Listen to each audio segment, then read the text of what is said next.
Everywhere has its secrets, but some stories go deeper and darker. Tonight, I'll show you 3 terrifying real-life mysteries, cases that remain unsolved and barely anyone talks about. These aren't the ones you've seen on every list. These are the ones that slipped through the cracks and stayed buried, but not anymore. And if this kind of darkness is your thing, maybe stick around. We do this every Wednesday.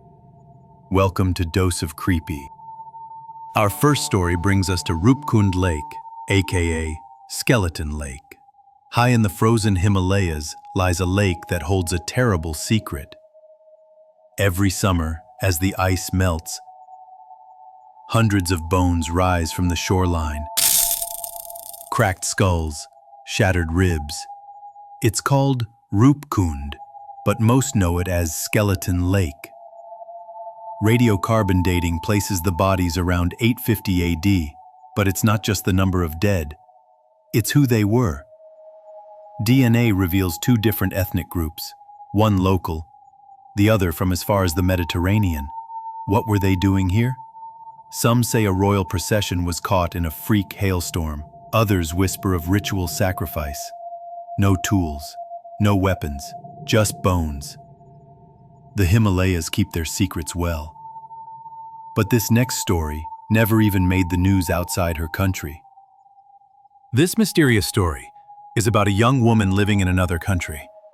On December 3, 2005, 30-year-old Annie Börjesson, a Swedish woman in Edinburgh, headed to Prestwick Airport. CCTV captured her entering the terminal at 3:14 p.m., but just 5 minutes later, she walked out and was never seen alive again. Less than 24 hours later, her body was found, face down on Prestwick Beach. Clothes still on, passport and books by her side. Initially, police ruled it a suicide or accidental drowning, despite no fatal accident inquiry being held. But evidence began to point in strange directions. Funeral home staff reported bruising around her neck, never documented in the official post-mortem. Phone records showed no calls during the last 4 days, even though friends insist they spoke to her the day before. Her family believes something else happened. Investigators haven't ruled out foul play. In 2020, Sweden released heavily redacted files. To this day, no inquest, no arrests, and no closure. So, what really happened to Annie Börjesson? Drowned, or something much darker? But back in the 1970s, a whole town was held hostage by an invisible voice. Number 3 is about the Circleville letters, when a whole town was shaken by anonymous, creepy letters. The first message? A paranoid accusation. The local school superintendent was having an affair with a married bus driver named Mary Gillespie. More letters followed, all handwritten, postmarked from Columbus. No return address. They threatened Mary. They threatened her family. Then, in 1977, tragedy struck. Mary's husband, Ron, citing a letter, grabbed his gun and left home, only to be found dead in his crashed car.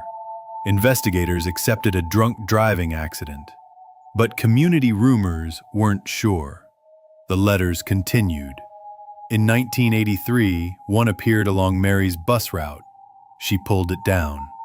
It was connected to a hidden gun, a deadly booby trap that nearly killed her. Police investigation traced the weapon to Paul Freshour, Mary's brother-in-law. He was arrested, and handwriting experts linked him to several letters. In October 1983, he was convicted of attempted murder, not for the letters, but for the trap. The town breathed a sigh of relief, until the letters didn't stop. While Paul sat in Lima prison, letters continued flowing out. One even addressed to him, taunting. "Now, when are you going to believe you aren't getting out of there? I told you 2 years ago." Prison guards insisted he could not have sent them. He was in solitary with no access to pens, and everything in his cell was searched. In 1994, after serving 10 years, Paul was finally paroled. Soon after, the letters stopped. But who sent them? Forensic analysis suggested Paul's handwriting matches letters. A former FBI profiler, Mary Ellen O'Toole, believes differently. She says someone else must be involved, or even multiple writers. Others point to Paul's ex-wife, or a mysterious stranger seen next to a yellow El Camino near the trap. Mary's daughter, her ex, local officials, all potential suspects.